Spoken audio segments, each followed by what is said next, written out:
சிறகடிக்க ஆசை சீரியலோட upcoming episode என்னென்னு பார்க்கலாம். அண்ணாமலை முத்துக்கிட்டேயும் மீனாக்கிட்டேயும் நீங்கள் தான் ஃபினான்சர்கிட்ட பேசி எப்படியாவது இந்த வீடு நமக்கே கிடைக்கிற மாதிரி செய்யணும், இந்த வீட்டை விட்டுட்டு என்னால் எங்கேயுமே வர முடியாது முத்து அப்படின்னு பேசும்போது, அப்பா நீங்கள் கவலைப்படாதீங்க, நானும் மீனாவும் ஃபினான்சர்கிட்ட பேசிட்டு வரோன்னு சொல்லிட்டு உடனே முத்து ஃபினான்சருக்கு ஃபோன் பண்ணுறாரு. இங்கே ஃபினான்சியர் சிந்தாமணி கிட்ட சொல்கிறாங்க, பார்த்தீங்களா முத்துவும் மீனாவும் ஃபோன் பண்ணிக்கிட்டே இருக்காங்கன்னு சொல்லும்போது, அவங்க நினைக்கிறது நடக்கவே கூடாது.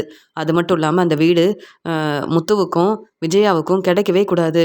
அதனால் நீங்கள் முத்துக்கிட்டேயும் பேச வேண்டாம், மீனாக்கிட்டேயும் பேச வேண்டாம். அவங்க கொடுத்த பணத்தையும் நம்ம திருப்பி தரக்கூடாது, அந்த வீடும் அவங்களுக்கு கிடைக்கவே கூடாது அப்படின்னு சொல்லிட்டு சிந்தாமணி அங்கேருந்து கிளம்புறாங்க. ஃபினான்சியர் முத்துக்கிட்ட, என்ன முத்து எதுக்கு ஃபோன் பண்ணியிருக்கீங்க அப்படின்னு கேட்கும்போது, சார் என்ன சார், நாங்கள் தான் உடனே பணத்தை ஏற்பாடு பண்ணி கொடுத்துட்டோமே, மீதி பணத்தை சீக்கிரமாக தருவோன்னு சொல்லியிருக்கோம் சார். உங்களை பார்த்து பேசினா அந்த பிரச்சனை எல்லாம் சரியாயிரும். என் அப்பா ரொம்ப மனசு வேதனைப்படுறாரு. நீங்கள் இப்படி ஒரு முடிவெடுப்பீங்க, இப்படிலாம் செய்வீங்கன்னு நாங்கள் எதிர்பார்க்கவே இல்லை சார். சார் நான் சொல்ல வரதை புரிஞ்சுக்கோங்க, உங்களை பார்த்தே ஆகணும், நாங்கள் எப்படியாவது பணத்தை ஏற்பாடு பண்ணி கொண்டு வரோம் சார் அப்படின்னு சொல்லும்போது, முத்து நீங்கள் என்னை பார்க்க வரணும் அவ்வளோதானே, நான் சொல்கிற இடத்துக்கு வாங்க பேசலாம் அப்படின்னு சொல்லிட்டு ஃபோனை வைக்கிறாரு. இங்கே ஃபினான்சியர், சரி மீனா, ஃபினான்சியர் நம்மளை வர சொல்லியிருக்காங்க, அவர் எங்கே வர சொல்லியிருக்காரோ அதே இடத்துல போயிட்டு ஃபினான்சியர்கிட்ட பேசி எப்படியாவது இந்த வீட்டில் நாங்கள் இப்போ தங்கிக்கிறோம், பணத்தை நாங்கள் சீக்கிரமாக தந்துடுவோன்னு பேசி புரிய வைக்கலாம் அப்படின்னு உடனே முத்துவும் மீனாவும் அங்கேருந்து கிளம்புறாங்க. அங்கே வந்ததுக்கப்புறமா மறுபடியும் முத்து ஃபோன் பண்ணுறாரு, சார் நீங்கள் சொன்ன மாதிரியே நாங்கள் வந்துட்டோம் சார் அப்படின்னு சொல்லும்போது, என்ன முத்து இவ்வளோ நேரம் கழித்து வந்திருக்கீங்க, எனக்கு எவ்வளோ வேலை இருக்குது, அதனால தான் நான் இப்போ வேறு இடத்துக்கு வந்துட்டேன் அப்படின்னு சொல்லும்போது, சார் நீங்கள் எங்கே இருக்கீங்கன்னு சொல்லுங்கள், நாங்கள் கண்டிப்பாக வந்து பார்க்குறோம் அப்படின்னு சொல்லும்போது, சரி முத்து என் ஆஃபீஸ்க்கு வந்துடுங்க அப்படின்னு சொல்லும்போது, முத்துவும் மீனாவும் மறுபடியும் அங்கேருந்து கிளம்பி ஆஃபீஸ்க்கு வராங்க. ஆஃபீஸ்க்கு வந்த முத்து, சார் நீங்கள் வந்துட்டிங்களா, உங்கள் ஆஃபீஸில் தான் சார் இருக்கோம் அப்படின்னு சொல்லும்போது, முத்து எனக்கு நிறைய வேலை இருந்தது, அதனால் அங்கேருந்து நான் வேறு இடத்துக்கு வந்துட்டேன் அப்படின்னு சொல்லும்போது, என்ன சார் நீங்கள் என்ன நினச்சிட்ருக்கீங்க, நீங்கள் இங்கே தானே வரணும்னு சொன்னீங்க, அதான் நான் வந்திருக்கோம். சார் எங்ககிட்ட பேச பிடிக்காம வேணும்னே இங்கே அங்கேன்னு எங்களை வர வைக்கிறீங்க, ஆனால் நீங்கள் வேணும்னே திட்டம் போட்டு எங்களை ஏமாத்தணும்னு பார்க்குறீங்க அப்படின்னு சொல்லும்போது, முத்து நான் என்ன நினச்சனோ அதை தான் செஞ்சுருக்கேன், எனக்கு உடனே அந்த பணம் கிடைக்கணும், நீங்கள் உடனே கொடுத்துட்டீங்கன்னா உங்கள் வீட்டில் நீங்கள் தங்கிக்கலாம், அந்த வீடு எனக்கு வேண்டவே வேண்டாம் அப்படின்னு சொல்லும்போது, சார் நான் உங்ககிட்ட பேசணும்னு நினைக்கிறேன், ஆனால் நீங்கள் சொல்கிற இடத்துக்கு வந்தால் நீங்கள் வேறு இடத்துக்கு போயிடுறீங்களே, எப்படி சார் உங்ககிட்ட பேச முடியும் அப்படின்னு சொல்லும்போது, நீங்கள் பேச வேண்டாம் முத்து, முதல்ல பணத்தை ஏற்பாடு பண்ணுங்கள், பணத்தை தர முடியாதுன்னா நான் வேறு ஒன்றுமே செய்ய முடியாது, அந்த வீடு உங்களுக்கு கிடைக்காது, வீடை யார்கிட்டையாவது கொடுத்து பணத்தை ஏற்பாடு பண்ணணும், நானும் புது பிஸ்னஸ் ஆரம்பிக்கிறதுக்கு உடனே எனக்கு பணம் தேவைப்படுது, மனோஜுக்காக பணத்தை கொடுத்துட்டு நான் தான் ஏமாந்து போய் நிற்கிறேன், மனோஜுக்காக நானே பணத்தை தரேன்னு சொன்னீங்க, இப்போ வரைக்கும் நீங்களும் மீனாவும் மீதி பணத்தை தரவே இல்லையே அப்படின்னு சொல்லும்போது, சார் நாங்கள் சீக்கிரமாக பணத்தை தந்துடுவோன்னு உங்ககிட்ட தான் சொன்னோமே, நீங்களும் பொறுமையாகவே பணத்தை ஏற்பாடு பண்ணுங்கள்,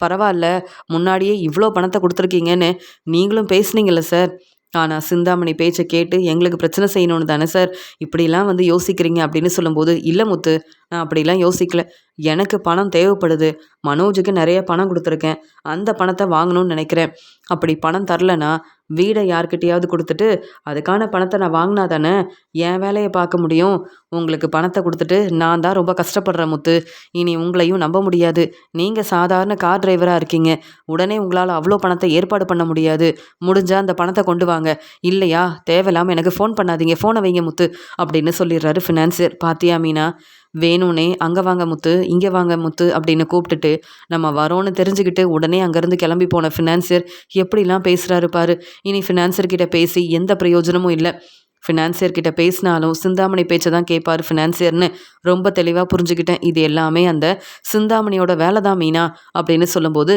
இப்போ என்னங்க செய்கிறது, ஃபினான்சியர் நம்ம பேச வரதை கேட்கவே மாட்டேங்கிறாரு, அது மட்டும் இல்லாமல் ஃபினான்சியர் ரொம்பவே கோபமாக இருக்கார், சிந்தாமணி பேச்சை கேட்டு தான் ஃபினான்சியர் இப்படிலாம் பிரச்சனை செய்கிறாருன்னு நமக்கு தெளிவாக புரிய வருது, இருந்தாலும் நம்மளால் இப்போ என்னங்க செய்ய முடியும், எப்படி நம்ம வீட்டில் உள்ள எல்லாருக்கும் உதவி செய்ய முடியும், இப்போ உடனே பணத்தை ஏற்பாடு பண்ணவே முடியாது, ஏற்கனவே தந்த பணத்தை ஏற்பாடு பண்ணுறதுக்கு நம்ம கிட்ட இருந்த நகையை வச்சு பணத்தை ஏற்பாடு பண்ணோம், நம்ம சேர்த்து வச்ச பணத்தையும் கொடுத்துருக்கோம், இதில் ரவியும் ஸ்ருதியும் அவங்களும் நமக்கு உதவி செஞ்சுருக்காங்க. அவங்கக்கிட்டேயும் இப்போ பணத்தை நம்ம கேட்கவே முடியாது. இப்போ என்ன செய்கிறது? அண்ணாமலை மாமா நம்ம மேலே ரொம்ப நம்பிக்கையாக இருக்காரு. நம்ம கண்டிப்பாக வீட்டு பத்திரத்தை திருப்பி வாங்கிடுவோம். ஃபினான்சர்கிட்ட பேசி இந்த பிரச்சனையை சரி செஞ்சுருவோம் அப்படின்னு நம்ம வீட்டில் அண்ணாமலை மாமா நம்ம மேலே அவ்வளோ நம்பிக்கை வச்சுருக்காரு. ஆனால் ஃபினான்சர்கிட்ட பேசவும் முடியல. நம்ம பேசணும்னு நினைக்கிறோம். ஆனால் ஃபினான்சியர் எதையும் கேட்க தயாராகவே இல்லை. நம்ம உடனே பணத்தை ஏற்பாடு பண்ணாதான் வீட்டு பத்திரத்தை திருப்பி வாங்க முடியும். நம்ம எல்லாரும் சந்தோஷமாக இந்த வீட்டில் இருக்க முடியும். ஆனால் இப்படி ஒரு நிலைமை வரும்னு நான் யோசிக்கவே இல்லை. இந்த பிரச்சனைக்கெல்லாம் காரணம் சிந்தாமணி தான் அப்படின்னு சொல்லும்போது, மீனா, நீ சிந்தாமணி வீட்டுக்கு போயிட்டு பிரச்சனை செஞ்சல, அவங்க எல்லாருக்கும் உதவி செய்யணும்னு வீட்டு பத்திரத்தை திருப்பி வாங்கி தந்தரல, அதான் சிந்தாமணி உன் மேலே உள்ள கோவத்தில் ஃபினான்சர்கிட்ட பேசி நம்ம யாரும் நிம்மதியாக அந்த வீட்டில் இருக்கக்கூடாது, சந்தோஷமாக அந்த வீட்டில் இருக்கக்கூடாதுன்னு இப்படியெல்லாம் செய்ய சொல்லியிருக்காங்கன்னு எனக்கு ரொம்பவே தெளிவாக தெரியும். அது மட்டும் இல்லாமல் இப்போ சிந்தாமணி கிட்ட பேசினாலும் எந்த பிரயோஜனமும் இல்லை. என்ன செய்கிறது மீனா அப்படின்னு சொல்லும்போது, சிந்தாமணியால் தான் இவ்வளோ பிரச்சனை வருதுன்னு நமக்கு தெரியுது. ஆனால் விஜயா அத்தையும் இங்கே மனோஜும் இதெல்லாம் புரிஞ்சிக்கவே மாட்டேங்கிறாங்க. வீட்டில் எல்லார்கிட்டேயும் பேசி பார்க்கலாம், முடிஞ்ச அளவு பணத்தை சீக்கிரமாக ஏற்பாடு பண்ணலாம் அப்படின்னு இங்கே மீனா சொல்கிறாங்க. சரி மீனா, நம்ம வீட்டுக்கு கிளம்பலாம் அப்படின்னு பேசிகிட்டு இருக்கும்போது, கடையில் நிறைய வேலை இருக்குது, இன்னொரு பக்கம் நீங்களும் சவாரிக்கு போகணும். ஆனால் இப்போ இருக்கிற நிலமையில நம்ம எந்த வேலையும் செய்ய முடியாமல் வீட்டில் எல்லாருக்கும் ஆறுதலாக பேச வேண்டியது இருக்குது. வீட்டில் அண்ணாமலை மாமா சரியாக சாப்பிடாம ரொம்ப கஷ்டப்படுறாங்க. அவங்களுக்கு எப்பயுமே நம்ம துணையாக இருக்கணும். நமக்கு நம்ம வேலை முக்கியம் இல்லை, நம்ம குடும்பம் தான் முக்கியம் அப்படின்னு மீனா பேசும்போது, இங்கே முத்துவும் மீனாவும் உடனே பேசிட்டு அங்கேருந்து கிளம்பி வராங்க. முத்துவும் மீனாவும் அங்கே வீட்டுக்கு வந்த உடனே அண்ணாமலை வந்து, முத்து, நீ ஃபினான்சியரை பார்க்க போனல, ஃபினான்சியர்கிட்ட பேசிட்டியா? இன்னும் கொஞ்ச நாள் நாங்கள் இதே வீட்டில் இருக்கிறோம், பணத்தை சீக்கிரமாக திருப்பி தந்துடுவோன்னு ஃபினான்சியர்கிட்ட பேசி புரிய வச்சியா அப்படின்னு சொல்லும்போது, அப்பா, இனி ஃபினான்சியர்கிட்ட பேசவும் முடியாது, அப்படி பேசினாலும் எந்த பிரயோஜனமும் இல்லை. வேணும்னே திட்டம் போட்டு தான்ப்பா அந்த ஃபினான்சியர் நம்மளை ஏமாத்திருக்காரு. ஃபினான்சியர் மட்டும் இல்லை, சிந்தாமணியும் திட்டம் போட்டு தான் நம்ம எல்லாரும் ஏமாத்திருக்காங்கன்னு ரொம்ப கோவமாக அங்கே முத்து பேசிகிட்டு இருக்கும்போது, இப்படிலாம் செய்வாங்கன்னு நான் எதிர்பார்க்கவே இல்லையே. சிந்தாமணியை பற்றின உண்மை ஏற்கனவே தெரிஞ்சிருந்தா கண்டிப்பாக மனோஜுக்கு உதவி செய்யணும்னு இங்கே சிந்தாமணிக்கிட்ட உதவி கேட்டிருக்கவே மாட்டேன். எல்லாமே என்னுடைய தப்பு தான். நான் தான் யோசிக்காமல் இப்படி செஞ்சதால் இப்போ வீட்டில் இருக்க எல்லாரும் இவ்வளோ கஷ்டப்படுறீங்களே. முத்து, மீனா, நீங்கள் தான் வீட்டு பத்திரத்தை எப்படியா திருப்பி வாங்கிடுவேன்னு சொன்னீங்கல்ல, அப்புறம் என்ன உங்களால் வீட்டு பத்திரத்தை இனி திருப்பி வாங்கவே முடியாதா அப்படின்னு சொல்லும்போது, அத்தை, நாங்கள் ஃபினான்சியர்கிட்ட பேசணும்னு நினச்சோம். ஆனால் ஃபினான்சியர் எங்ககிட்ட பேச அவர் வந்து முடியாமல் அவர் எல்லா இடத்துக்கும் வர சொன்னார். நாங்களும் போனோம். ஆனால் ஃபினான்சியரை பார்க்கவும் முடியல, அவர்கிட்ட பேசவும் முடியல. ஏன்னா ஃபினான்சியர் திட்டம் போட்டு நம்மளை ஏமாற்றணும்னு யோசிக்கும்போது எப்படி நம்மக்கிட்ட பேசுவார்? நம்மளால் இந்த பணத்தை திருப்பி தர முடியாதுன்னு ஃபினான்சியருக்கு தெரியுமே. அதனால தான் உடனே என்னுடைய பணம் வேணும், தேவையில்லாமல் ஃபோன் பண்ணாதீங்க, நீங்கள் பணத்தை ஏற்பாடு பண்ணிவிட்டு என் ஆஃபீஸில் வந்து கொடுத்துட்டிங்கன்னா வீட்டு பத்திரம் கிடைக்கும், இல்லையா அந்த வீடு உங்களுக்கு கிடைக்கவே கிடைக்காது அப்படின்னு பேசிட்டு ஃபோனை வச்சுட்டாரு. இனி ஃபினான்சியரை பார்க்க போனால் பிரச்சனை தான் வரும். பணத்தை ஏற்பாடு பண்ணணும், இல்லைனா இந்த வீட்டில் இருக்கவே முடியாது அப்படின்னு மீனாவும் சொல்கிறாங்க. பார்த்தீங்களா, முத்து மீனா எப்படியாவது நமக்கு நல்லது செய்வாங்க, இந்த வீடு எப்பயுமே நமக்கு இருக்கும்னு சொன்னீங்க, ஆனால் இவங்களாலையும் எந்த உதவியும் செய்ய முடியலையே அப்படின்னு சொல்லும்போது, அம்மா, இன்னுமா முத்து மீனாவை நம்புறீங்க? அவங்க இப்படி தாம்மா ஏமாற்றுவாங்க. ஏன், நான் கூட தான் போலீஸ்கிட்ட வசமாக மாட்டிக்கிட்டேன். ஆனால் இவங்களா உதவி செஞ்சாங்க. ரோகிணி மட்டும் வரலனா நான் வெளியில் வந்திருக்கவே முடியாது. ரோகிணி மட்டும் ஃபினான்சர்கிட்ட பேசலைன்னா நான் வீட்டுக்கு வந்திருக்கவே முடியாது அப்படின்னு சொல்லும்போது அண்ணாமலை சொல்கிறாங்க, மனோஜ், நீ திருந்தவே மாட்டியா? அமைதியாரு, நீ பேசவே வேண்டாம் அப்படின்னு சொல்லும்போது, அப்பா, நான் சொல்கிறத கேளுங்க.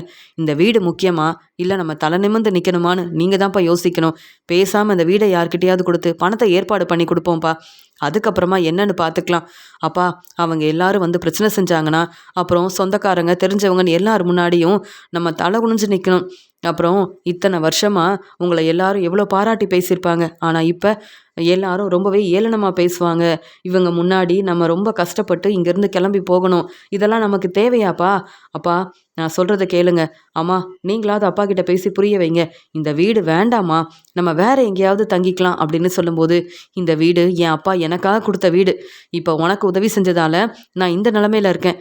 இந்த வீடு வேண்டாம், இந்த வீடை கொடுத்துட்டு பணத்தை ஏற்பாடு பண்ணலான்னு சொல்றியே, அசிங்கமா இல்லை மனோஜ்? உன்னை நல்லா படிக்க வச்சேன், பெரிய வேலை பார்க்குற, நல்லா சம்பாதிக்கிறேன்னு சந்தோஷப்பட்டேன். ஆனால் பெரிய பிஸ்னஸ் செய்கிறேன்னு உன்னை நீயே பெருமையாக பேசின. நீ சொல்கிறது எல்லாமே உண்மைதான் அப்படின்னு உன்னை நம்பி வீட்டு பத்திரத்தை ஃபினான்சர்கிட்ட கொடுத்து இப்போ நான் ஏமாந்து போய் நிற்கிறேன். இப்பயும் கொஞ்சம் கூட யோசிக்காம பணத்தை ஏற்பாடு பண்ணணும்னு நினைக்காம இப்படி பேசுறியே மனோஜ். உனக்கெல்லாம் உதவி செஞ்சதால தான் நான் இப்படி எல்லார் முன்னாடியும் தலை குனிஞ்சு நிற்கிறேன். இப்பயும் நீ அமைதியாக இருக்க மாட்டல்ல? நீ எந்த உதவியும் செய்ய வேண்டாம். ஆனால் மறுபடியும் இப்படியெல்லாம் பேசாத. இது என்னுடைய வீடு. என் வீடை நான் யாருக்கும் விட்டு கொடுக்கவே மாட்டேன் அப்படின்னு இங்கே அழுதுகிட்டே பேசுகிறாங்க விஜயா. இந்த வீட்டில் யாரும் என்னை புரிஞ்சுக்கவே மாட்டாங்க. நான் எவ்வளோ பெரிய பிஸ்னஸ் செய்கிறேன். நான் சொல்ல வரதை புரிஞ்சுக்கிட்டாங்கன்னா அப்புறம் நம்ம எப்பயும் போல் வேற வீட்டுக்கு போகலாமே. யார் முன்னாடியும் தலை குனிஞ்சு நிற்க வேண்டாமே. நான் எவ்வளோ கடன் வாங்கியிருக்கேன். அந்த பணத்தை எப்படி உடனே தர முடியும்? இதெல்லாம் முத்து மீனா புரிஞ்சுக்க மாட்டாங்க. ஏன்னா முத்து சாதாரண கார் டிரைவர். ஆனால் என் அப்பா தான் நல்ல பெரிய வேலை பார்த்தாருல. அவருக்குமா நான் சொன்னால் எதுவுமே புரியாது? என் அம்மாவும் இப்படி எப்போ பார்த்தாலும் முத்து மீனாவுக்கு வர வர சப்போர்ட் பண்ணுறாங்க.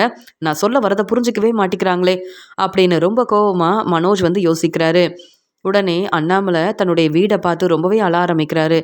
எவ்வளோ கஷ்டப்பட்டு இந்த வீட்டில் எல்லாரும் ஒத்துமையாக இருக்கணும்னு நானும் ஒவ்வொன்றையும் பார்த்து பார்த்து செஞ்சேன். ஆனால் மனோஜாலையும் விஜயாவாலையும் இப்படி ஒரு நிலைமை வரும்னு எதிர்பார்க்கலையே. இந்த வீட்டை விட்டுட்டு என்னால் எங்கேயுமே போக முடியாது அப்படின்னு அழுதுகிட்டே இருக்கும்போது அங்கே மனோஜ் யாருக்கும் தெரியாமல் ரோகிணிக்கு ஃபோன் பண்ணுறாரு. உடனே ரோகிணி வந்து, என்ன மனோஜ் இப்போ ஃபோன் பண்ணியிருக்கேன் அப்படின்னு கேட்கும்போது, இல்லை ரோகிணி, இங்கே சிந்தாமணியால் நிறைய பிரச்சனை வந்துருச்சு. சிந்தாமணியை நம்பி நாங்கள் வீட்டு பத்திரத்தை ஃபினான்சர்கிட்ட வேற கொடுத்துருக்கோமா. எங்களால் அந்த பணத்தை கொடுத்து வீட்டு பத்திரத்தை வாங்கவும் முடியல. இப்போ இந்த வீடு எங்களுக்கு கிடைக்காதுன்னு நினைக்கிறேன். எல்லா பணத்தையும் உடனே திருப்பி தரணும்னு ஃபினான்சியர் சொல்கிறதால நாங்கள் என்ன செய்யன்னு தெரியல. அப்படியே இந்த வீடை விட்டுட்டு போகணுன்னாலும் எங்கே போகிறது எங்கே தங்குறதுன்னு எல்லாரும் யோசிக்கிறாங்க. என் அப்பா வேற நான் சொல்ல வரதை புரிஞ்சிக்கவே மாட்டிக்கிறாங்க. இப்போ என்ன செய்யறதுன்னு தெரியல ரோகிணி. நீயாவது பணத்தை ஏற்பாடு பண்ணி தருவ. இப்போ என்னால் நீயும் சரியாக பார்லருக்கு போகாமல் இப்போ உன்னுடைய குடும்பத்தையும் பார்த்துக்க முடியாமல் இருக்கும்போது உன்கிட்ட எப்படி நான் உதவி கேட்க முடியும் அப்படின்னு சொல்லி பேசிகிட்டு இருக்காரு மனோஜ். மனோஜ், நீ ரொம்ப யோசிக்காத மனோஜ். நீ நம்ம வீட்டில் வந்து தங்கிக்கலாமே. எங்கே போகிறதுன்னு நீ ஏன் யோசிக்கிற அப்படின்னு சொல்லும்போது, இல்லை அம்மா தான் உன் மேலே ரொம்ப கோபமாக இருக்காங்கல்ல. அப்புறம் எப்படி என் அம்மா கிட்ட சொல்ல முடியும்? ரோகிணி வீட்டில் போய் தங்கிக்கலான்னு சொன்னால் வீட்டில் எல்லாரும் ரொம்பவே கோவப்படுவாங்க. அதான் எப்படி பேசுறதுன்னு தெரியல ரோகிணி அப்படின்னு சொல்லும்போது, என்ன மனோஜ் இவ்வளோ யோசிக்கிற? நீ வந்து என் வீட்டுக்கு தானே வரப்போகிற. விஜயாத்தை என் மாமியார் தானே. அவங்க என் வீட்டுக்கு வந்தால் நான் ரொம்ப சந்தோஷப்படுவேன். என்னை பற்றி அவங்க புரிஞ்சுக்கணுன்னா நீ எப்படியாவது விஜயாத்தையே நம்ம வீட்டுக்கு கூப்பிட்டு வரணும். வீட்டில் உள்ள எல்லாரும் வரலனாலும் பரவாயில்ல. முத்து மீனாவை பற்றி யோசிக்காத. ஆனால் விஜயாத்தையும் நீயும் கண்டிப்பாக நம்ம வீட்டுக்கு வரணும். அதுக்கப்புறம் விஜயாத்தை மனசு மாறிட்டாங்கன்னா மனோஜ் நீயும் நானும் சந்தோஷமாக நம்ம வாழ்க்கையை பார்த்துக்கலாம்ல அப்படின்னு சொல்லும்போது, நீ சொல்கிறது எல்லாமே சரிதான். இனி இந்த வீட்டில் உள்ள யாரையும் நம்பக்கூடாது. முத்து மீனா எப்படியாவது வீட்டு பத்திரத்தை திருப்பி வாங்கிடுவேன்னு எல்லார் முன்னாடியும் பேசினாங்க. ஆனால் அவங்களால என்றைக்குமே உதவி செய்ய முடியாது. அவங்க சொன்னதை செய்யவும் முடியாது. இப்போவும் முத்துவும் மீனாவும் ஃபினான்சர்கிட்ட பேசணும்னு தான் போனாங்க. ஆனால் ஃபினான்சியர் எங்களுக்கு தர வேண்டிய பணத்தை கொடுத்துட்டு வீட்டு பத்திரத்தை திருப்பி வாங்கிக்கோங்க. என்னுடைய புது பிஸ்னஸ்க்காக எனக்கு பணம் தேவைப்படுதுன்னு சொல்லிட்டு ஃபோனை வச்சுட்டாராம். இதுலேயே தெரியலையா முத்துவும் மீனாவும் கண்டிப்பாக இவ்வளோ பணத்தை ஏற்பாடு பண்ண முடியாதுன்னு. அதான் முத்து சாதாரண கார் டிரைவர் தானே. இதில் முத்துவால் சொன்ன மாதிரி பணத்தை ஏற்பாடு பண்ணவே முடியாதுன்னு இப்போ தான் வீட்டில் உள்ள எல்லாரும் புரிஞ்சுக்கிட்டாங்க. முத்து மீனா மேலே எல்லாரும் ரொம்ப நம்பிக்கை வச்சுருந்தாங்க. இனியாவது முத்து மீனாவை பாராட்டி பேசாமல் இருப்பாங்கல்ல. நீ சொல்கிறது சரிதான். கண்டிப்பாக எல்லாரும் இந்த வீட்டிலேருந்து கிளம்பும்போது நானும் எல்லார்கிட்டேயும் உன்னை பற்றி பேசுகிறேன். அப்போ தான் நீ செய்கிற உதவியை புரிஞ்சுக்கிட்டு எல்லாரும் உன்னுடைய வீட்டுக்கு வருவாங்க. அப்படி எல்லாம் மனசு மாதிரி உன்னுடைய வீட்டுக்கு வந்துட்டாங்கன்னா அம்மாவும் உன்னை மருமகளாக ஏற்றுப்பாங்க. அதுக்கப்புறம் என்ன, நம்ம வாழ்க்கை சந்தோஷமாக இருக்கும். எப்பயும் போல் பிஸ்னஸ் செஞ்சு என் அம்மாவை ரொம்ப நல்லா பார்த்துப்பேன் அப்படின்னு சொல்லும்போது, மனோஜ் பாத்தியா மனோஜ், உங்கள் அம்மா பேச்சை கேட்டு உன்னுடைய வீட்டிலேருந்து என்னை நீ அனுப்புனேன். இப்போ நீங்கள் எல்லாரும் உதவி கேட்டு என் வீட்டுக்கு தான் வரப்போகிறீங்க. எனக்கு இதில் சந்தோஷம்தான் அப்படின்னு சொல்லும்போது, என்ன ரோகிணி இப்படிலாம் பேசுகிறேன்னு கேட்கும்போது, இல்லை மனோஜ், எப்பயுமே விஜயாத்தை இது என்னுடைய வீடு. என் வீட்டில் யார் இருக்கணும் யார் இருக்கக்கூடாதுன்னு நான் தான் முடிவெடுக்கணும்னு என்னெல்லாம் பேசுவாங்க விஜயாத்தை. இப்போ பாத்தியா மனோஜ், விஜயாத்தைக்கே இப்படி ஒரு நிலமை வந்திருக்கு. அவங்க வீடை விட்டுட்டு இப்போ எங்கே போகிறதுன்னு தெரியாமல் ஒரு நிலமையில இருக்காங்க. இருந்தாலும் எனக்கு விஜயாத்தை மேலே கொஞ்சம் கூட கோவமே இல்லை. விஜயாத்தை மனசு மாறி என்னை புரிஞ்சுக்கிட்டாங்கன்னா அதுவே எனக்கு போதும். அது மட்டும் இல்லை மனோஜ், நான் எப்பயுமே உங்கள் எல்லார் மேலேயும் ரொம்ப அக்கறை வச்சுருக்கேன். நீங்கள் இப்படி ஒரு நிலமையில இருக்கும்போது நான் தானே வந்து உதவி செய்யணும். எப்படியும் மீனா வீட்டுக்கு நீங்கள் போகவே முடியாது. ஆனால் நீங்கள் என் வீட்டுக்கு வந்தீங்கன்னா உங்கள் எல்லாரையும் ரொம்ப நல்லா பார்த்துப்பேன். இனியாவது விஜயாத்தை என் அருமை பெருமையை புரிஞ்சுக்கிட்டு என்னை மருமகளாக ஏற்றுக்கணும். அதுக்காக தான் இப்படி ஒரு நிலைமை வந்திருக்குன்னு நம்ம யோசிக்க தான் செய்யணும் அப்படின்னு ரோகிணி சொல்லும்போது, ஆமாம் ரோகிணி, நீ சொல்கிறது எல்லாமே சரிதான். இனியாவது என் அம்மா உன்னை புரிஞ்சுக்கிட்டாங்கன்னா ரொம்ப சந்தோஷமா இருக்கும் அப்படின்னு மனோஜ் வந்து ரோகிணி கிட்ட பேசிட்டு இருக்கும்போது அங்கே வந்த முத்து வந்து, என்ன மனோஜ், யார்கிட்ட ஃபோனில் பேசிட்டு இருக்க அப்படின்னு கேட்கும்போது, உனக்கு என்ன முத்து, நீ ஏன் என்ன கேள்வி கேட்குற அப்படின்னு சொல்கிறாரு மனோஜ். என்ன மறுபடியும் அந்த பார்லர் அம்மா கிட்ட ரொம்ப நேரம் ஃபோனில் பேச ஆரம்பிச்சிட்டியா? இந்த உண்மை அம்மாவுக்கு தெரிஞ்சா பொறுமையாகவே இருக்க மாட்டாங்க. ரோகிணி இந்த வீட்டுக்கு மருமகளா வரக்கூடாதுன்னு வீட்டில் எல்லாரும் சொல்லிட்டு இருக்காங்க. நீ என்ன ரோகிணியை ஸ்ருதியோட ரெஸ்டாரண்ட்டுக்கு கூப்பிட்டு வந்த. அப்போவே நானும் ரவியும் தெளிவாக பேசி புரிய வச்சோம். ஆனால் இப்போவும் ரோகிணி கிட்ட ஃபோனில் பேசிட்டு இருக்க. நமக்கு இவ்வளோ பெரிய பிரச்சனை வர்றதுக்கு காரணமே இந்த ரோகிணி தான். ரோகிணி மட்டும் பொய் சொல்லாமல் இருந்திருந்தா உன்னுடைய வாழ்க்கையில் இவ்வளோ பிரச்சனை வந்திருக்குமா? மறுபடியும் ரோகிணியை நம்புறியா அப்படின்னு கேட்கும்போது, என் வாழ்க்கையை எப்படி பார்த்துக்கணும்னு எனக்கு தெரியும். என்ன முடிவெடுக்கணும்னு எனக்கு தெரியும். நீ வந்து ரோகிணியை பற்றி பேசவே வேண்டாம். நீயும் மீனாவும் நல்ல பேர் வாங்குறதுக்காக வீட்டு பத்திரத்தை திருப்பி வாங்கிருவோம்லாம் சொன்னீங்கல்ல. ஆனா இப்ப வீட்டு பத்திரத்தையும் திருப்ப முடியல. இப்ப அப்பாவோட நிலைமைய பாரு. அம்மாவும் இந்த வீடு நமக்கு கிடைக்காதுன்னு அழுதுகிட்டே இருக்காங்க. இப்படி நல்ல பேர் வாங்குறதுக்காக உதவி செய்யறேன்னு சொல்லிட்டு வீட்டு பத்திரத்தை உங்களால திருப்பி வாங்க முடியல. நீ என்ன பத்தி பேசுறியா? ரோகிணியை பத்தி பேசுறியா? உனக்கு இது தேவையில்லாத வேலை. முதல்ல இங்கிருந்து கிளம்பு அப்படின்னு சொல்லிடுறாரு மனோஜ். உடனே இந்த உண்மையை அம்மா கிட்ட நான் சொல்றேன் அப்படின்னு சொல்லும்போது, பரவாயில்ல, நீ யார்கிட்ட சொன்னாலும் ரோகிணி எனக்கு செஞ்ச உதவியை என்னால் மறக்கவே முடியாது. என் வாழ்க்கையை எப்படி பார்த்துக்கணும்னு எனக்கு தெரியும் அப்படின்னு ரொம்ப கோவமா பேசுறாரு மனோஜ். உடனே முத்து அங்கிருந்து கிளம்பி வராரு. என்ன, இந்த முத்துவுக்கும் மீனாவுக்கும் வேற வேலையே இல்லையா மனோஜ் அப்படின்னு கேட்குறாங்க ரோகிணி. பாத்தியா ரோகிணி, நான் உங்ககிட்ட பேசுறேன்னு தெரிஞ்சுக்கிட்டு முத்து எவ்வளோ கோவப்படுறான்னு. இந்த வீட்டில் முத்துவும் மீனாவும் மட்டும்தான் சந்தோஷமா இருக்கணும்னு நினைக்கிறாங்க. அதனால தான் முத்து இப்படி தேவையில்லாமல் வந்து என்கிட்ட கேள்விக்கு மேலே கேள்வி கேட்குறான். நான் முத்துவோட அண்ணன் தானே. எனக்கு ஒரு பிரச்சனைனா முத்து சப்போர்ட் பண்ணணும்ல. ஆனால் என்னைக்காவது முத்துவும் மீனாவும் சப்போர்ட் பண்ணியிருக்காங்களா? எனக்கு எப்போ பார்த்தாலும் பிரச்சனை செய்கிறாங்க. முத்துவும் மீனாவும் நம்மளை புரிஞ்சிக்கவே மாட்டாங்க. இப்போ என்ன நடக்க போகுதுன்னே எனக்கு தெரியல அப்படின்னு சொல்லும்போது, பரவாயில்ல மனோஜ், வீட்டில் எல்லாரும் யோசிச்சு என்ன முடிவெடுத்தாலும் உங்களுக்காக எப்பயுமே சப்போர்ட் பண்ண நான் இருக்கேன். நீ விஜயாத்துக்கிட்ட என்னை பற்றி பேசி பாரு. கண்டிப்பாக இந்த நிலமையில விஜயாத்த கண்டிப்பாக வந்து புரிஞ்சுப்பாங்க. ரோகிணி தான் என் மருமக அப்படின்னு விஜயாத்த மட்டும் மனசு மாறி என்னை ஏற்றுக்கிட்டாங்கன்னா நான் ரொம்ப சந்தோஷப்படுவேன். நீ சீக்கிரமாகவே எல்லாரையும் நம்ம வீட்டுக்கு கூப்பிட்டு வா அப்படின்னு சொல்லிட்டு ரோகிணி பேசிட்டு இருக்காங்க. பரவாயில்ல ரோகிணி, என் அம்மா இன்னும் உன் மேலே ரொம்ப கோவமாக தான் இருக்காங்க. நீ இந்த வீட்டு மருமகளே இல்லைன்னு வீட்டில் எல்லாரும் பேசினாலும் எங்களுக்கு ஒரு பிரச்சனைனா நீ தான் முன்னாடி வந்து சப்போர்ட் பண்ணுற. இதெல்லாம் இந்த வீட்டில் இருக்க யாருமே புரிஞ்சுக்க மாட்டேங்கிறாங்க. ஆனால் நீ எங்களுக்கு சப்போர்ட் பண்ணுறன்னு நான் ரொம்ப நல்லா புரிஞ்சுக்கிட்டேன். எனக்கு ரொம்ப சந்தோஷமா இருக்கு ரோகிணி. அதான் உடனே உனக்கு நான் ஃபோன் பண்ணேன் அப்படின்னு சொல்கிறாரு மனோஜ். பரவாயில்ல மனோஜ், கண்டிப்பாக நான் உங்களுக்கு சப்போர்ட் பண்ணுவேன். ஆனால் விஜயாத்த மனசு மாறணும், எனக்கு அதுவே போதும் அப்படின்னு பேசிட்டு இருக்காங்க ரோகிணி. ரோகிணி பேசுறதெல்லாம் கேட்டு மனோஜ் ரொம்பவே சந்தோஷப்படுறாரு. அந்த சமயம் இங்கே அண்ணாமலை வீட்டில் உள்ள எல்லாரையும் கூப்பிட்டு, இங்கே வந்து நான் யோசிச்சு ஒரு நல்ல முடிவாக எடுத்திருக்கேன். இனியும் இந்த வீட்டில் இருந்தால் சரிப்பட்டு வராது. ஃபினான்சியர் மனசு மாற மாட்டேங்கிறாரு. பேசாமல் இங்கேருந்து நம்ம கிளம்பிடலாம் அப்படின்னு சொல்லும்போது, இங்கே விஜயா சொல்கிறாங்க, நம்ம எங்கே போக முடியும், எங்கே போய் தங்க முடியும், என்ன பேசுகிறீங்க அப்படின்னு கேட்கும்போது, இல்லை நீ செஞ்ச பிரச்சனையால் இப்போ இந்த வீட்டை விட்டுட்டு நம்ம கிளம்புற ஒரு நிலமை வந்திருக்கு. எங்கே போக போகிறோம், என்ன செய்ய போகிறோன்னு எனக்கு தெரியாது. ஆனாலும் இந்த வீட்டில் இருந்து இருந்தால் கண்டிப்பாக சிந்தாமணி ஃபினான்சியர் எல்லாரும் தேவையில்லாமல் வந்து பிரச்சனை செய்வாங்க. அந்த சமயம் சிந்தாமணி ஃபினான்சியர்னு இவங்க முன்னாடிலாம் என்னால் தலை குனிஞ்சு அவமானப்பட்டு நிற்கவே முடியாது. அதுக்கு முன்னாடி எல்லாரும் இங்கேருந்து கிளம்பிடலாம் அப்படின்னு சொல்லும்போது, சரிங்க இப்போ எங்கே தான் போக போகிறோம் அப்படின்னு கேட்கும்போது, எனக்கு எதுவுமே புரியல அப்படின்னு சொல்கிறாரு அண்ணாமலை. உடனே, அப்பா நீங்கள் யோசிச்சு தான் இப்படி ஒரு முடிவு எடுத்திருக்கிறீங்களான்னு முத்து கேட்கும்போது, ஆமாம் முத்து, எவ்வளோ தான் வந்து மனோஜுக்கு உதவி செஞ்சாலும் சப்போர்ட் பண்ணாலும் மனோஜ் இப்படி எனக்கு தெரியாமல் செஞ்ச இந்த வேலையால் இப்போ நம்ம எங்கே போகிறது எங்கே தங்குறதுன்னு ஒரு நிலமையில தானே இருக்கோம். நம்ம பேசாமல் இங்கேருந்து கிளம்பிடலாம் அப்படின்னு பேசும்போது, ஸ்ருதி உடனே, நீங்கள் கவலைப்படாதீங்க, எங்கள் வீட்டுக்கு வாங்க, என் அப்பா அம்மா உங்களை ரொம்ப நல்லா பார்த்துப்பாங்க அப்படின்னு சொல்லும்போது, அதெல்லாம் வேண்டாம் அப்படின்னு சொல்கிறாரு அண்ணாமலை. இல்லை, என் அம்மா ஏற்கனவே ஃபோன் பண்ணிக்கிட்டே இருந்தாங்க. சம்மந்தி வீட்டிலேருந்து எல்லாரையும் நம்ம வீட்டுக்கு கூப்பிட்டு வா, அவங்க இங்கேயே தங்கட்டும்னு வேற சொன்னாங்க அப்படின்னு சொல்லும்போது, ஆமாங்க, ஸ்ருதி சொல்லும்போது நம்ம ஏன் வேண்டான்னு சொல்லணும், பேசாமல் ஸ்ருதி வீட்டுக்கே போயிடலாம், ஸ்ருதியோட அம்மா நம்ம நிலமையை புரிஞ்சுப்பாங்க அப்படின்னு சொல்லும்போது, எத்தனை நாள் அங்கே தங்க முடியும் விஜயா? அது மட்டும் இல்லாமல் நம்ம சம்மந்தி வீட்டில் உள்ளவங்க நம்மளை பற்றி என்ன யோசிப்பாங்க, என்ன நினைப்பாங்க? நம்ம பசங்க எல்லாரும் நம்மளுக்கு உதவி செய்யணும்னு தான். அவங்க வாழ்க்கை சந்தோஷமாக இருக்கணும்னு நினச்சேன். ஆனால் நீ மனோஜை நம்பி நீ மட்டுமா ஏமாந்து போய் நிற்கிற? எங்கள் எல்லாரையும் தலகுனிய வச்சிட்டல்ல. இப்போ அவங்க வீட்டுக்கு போனாலும் நம்ம எத்தனை நாள் அங்கே தங்க முடியும்? அவங்க பேசுகிறதெல்லாம் கேட்டுட்டு பொறுமையாக இருக்கணும். அதுலேயும் வாசுதேவன் என் மேலே ரொம்ப கோபமாக இருக்காரு. அவங்க வீட்டுக்கு வந்து என்னால் தங்க முடியாது. எனக்கு இப்படி ஒரு நிலைமை வந்ததை பார்த்து வாசுதேவன் சந்தோஷப்படுவார். உனக்கு இதெல்லாம் தெரியும்ல. ஸ்ருதி, வேண்டாம்மா, நீயும் ரவியும் வேணும்னா அங்கே போங்க, நாங்கள் வரலன்னு சொல்லும்போது, அப்பா உங்களை இந்த நிலமையில விட்டுட்டு நாங்கள் மட்டும் சந்தோஷமாக எங்கள் மாமனார் வீட்டில் போய் தங்கணுமா? வேண்டாம்ப்பா, நீங்கள் எங்கே தங்குறீங்களோ அங்கே தான் நாங்களும் இருப்போம் அப்படின்னு சொல்கிறாரு ரவி. உடனே ஸ்ருதி சொல்கிறாங்க, ஆமாம் அங்கிள், நம்ம எல்லாரும் ஒத்துமையாக இந்த வீட்டில் தான் இருக்கணும்னு நினச்சோம். நமக்கு இப்போ மனோஜாலையும் விஜயாத்தையாலையும் இப்படி ஒரு பிரச்சனை வரும்னு எதிர்பார்க்கல. நீங்கள் எல்லாரும் வந்தால் மட்டும்தான் என் அம்மா வீட்டுக்கு நான் போவேன். தனியாக ரவியை கூப்பிட்டுட்டு என்னால் அங்கே போகவே முடியாது.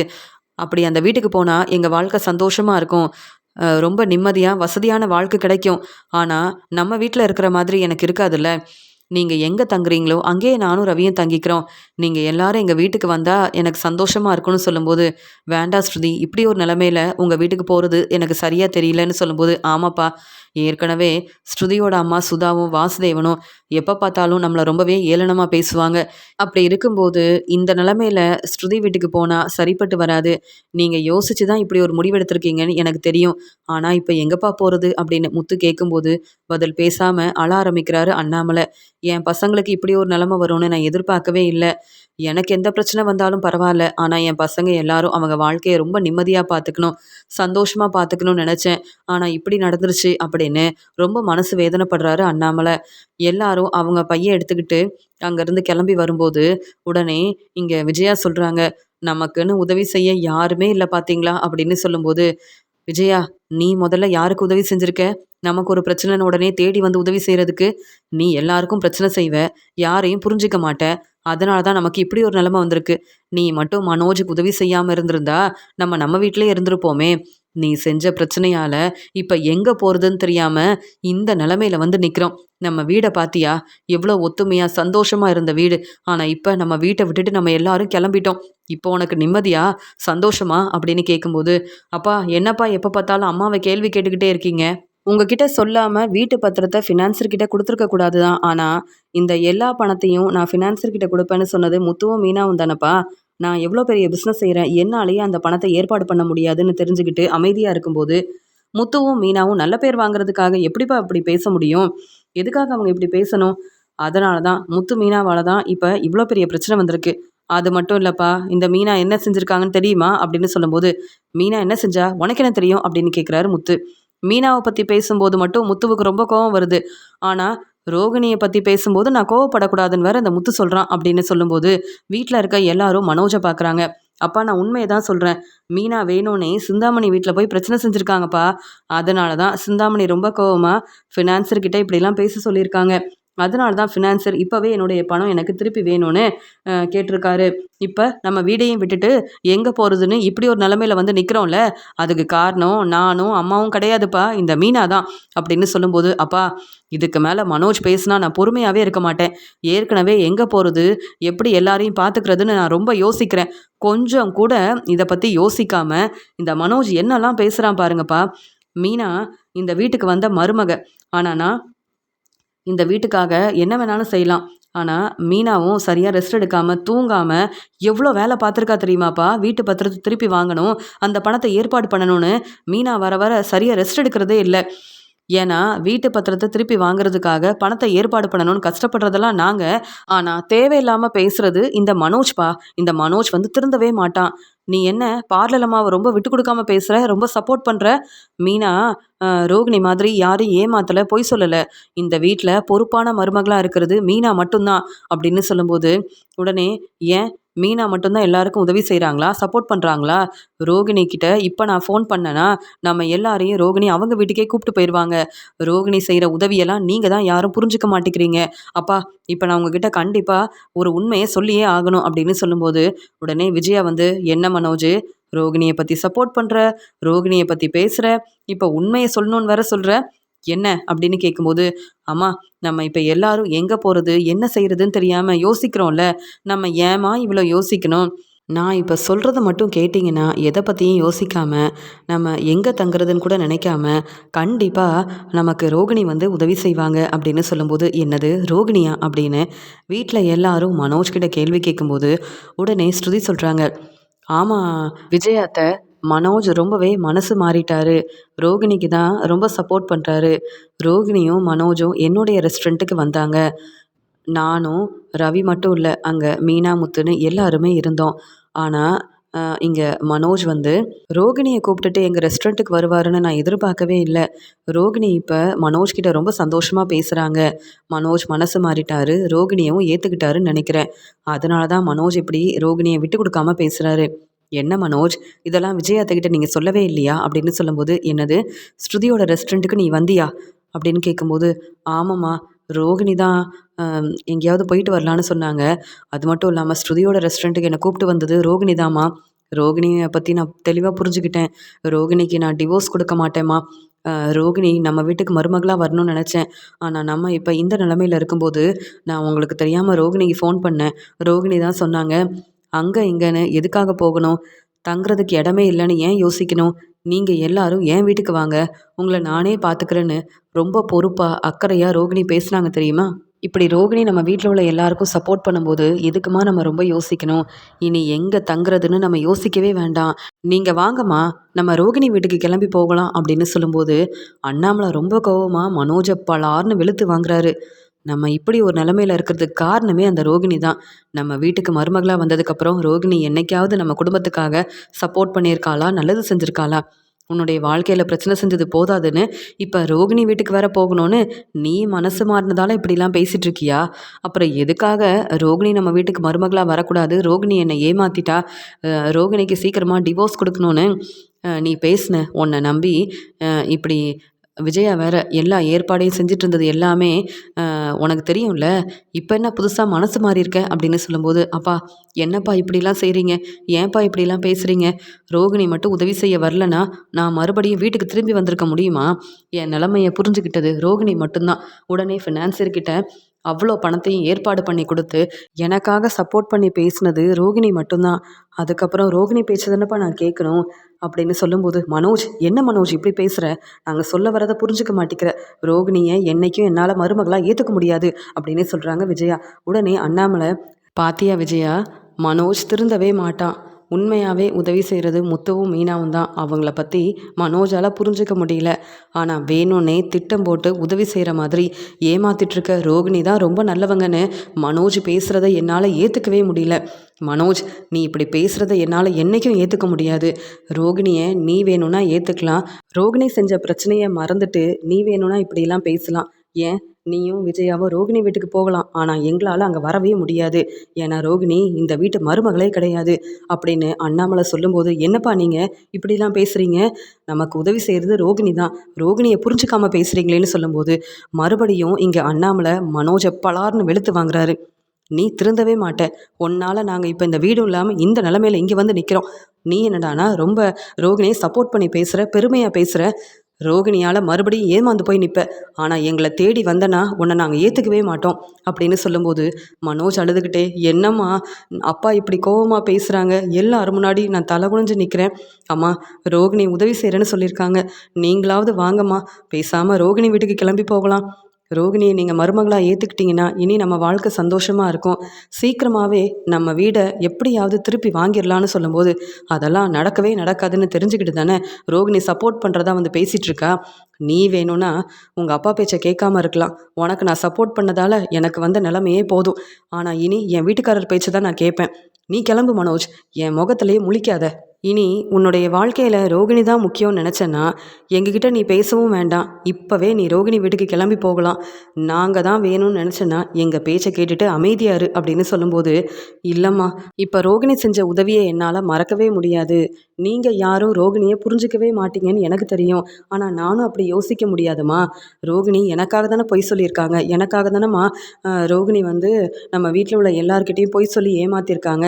ஆனால் இப்போவும் எனக்கு ஒரு பிரச்சனைனா ரோகிணி வந்து உடனே எனக்காக வந்து நிற்கிறாங்க, துணையாக இருக்கிறாங்க, சப்போர்ட் பண்ணுறாங்க. ஆனால் இந்த வீட்டில் இருக்கிற யாருமே என்னை கண்டுக்க மாட்டேங்கிறீங்க. அதனால நான் பேசாமல் ரோகிணி வீட்டுக்கே கிளம்புறேன். என்னால் இப்படி இந்த நிலமையிலேருந்து கஷ்டப்பட முடியாது. ரோகிணி என்னை ரொம்ப நல்லா பார்த்துப்பாங்க, என் பிஸ்னஸ்க்கு சப்போர்ட் பண்ணுவாங்க, உதவி செய்வாங்க.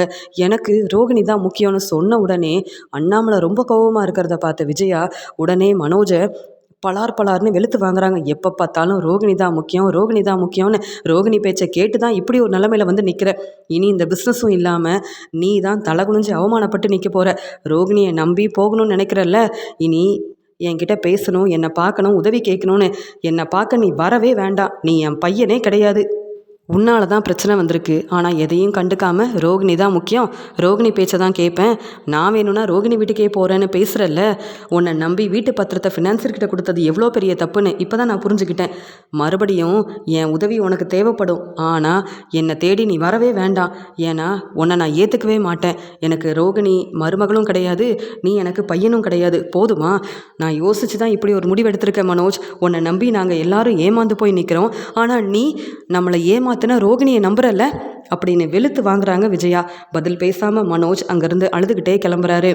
இப்போ தான் எங்கே போகிறதுன்னு தெரியாமல் நம்ம வீட்டிலேருந்து கிளம்பி வந்திருக்கோம். மனோஜ் பேசுகிறதெல்லாம் கேட்டுட்டு என்னால் பொறுமையாக இருக்கவே முடியல. இந்த மனோஜ் திருந்தவே மாட்டான் அப்படின்னு மனோஜ் ரோகிணிக்கு சப்போர்ட் பண்ணி பேசுனதெல்லாம் பார்த்துட்டு மனோஜ் மேலே ரொம்பவே கோவமாக இருக்காரு அண்ணாமலை.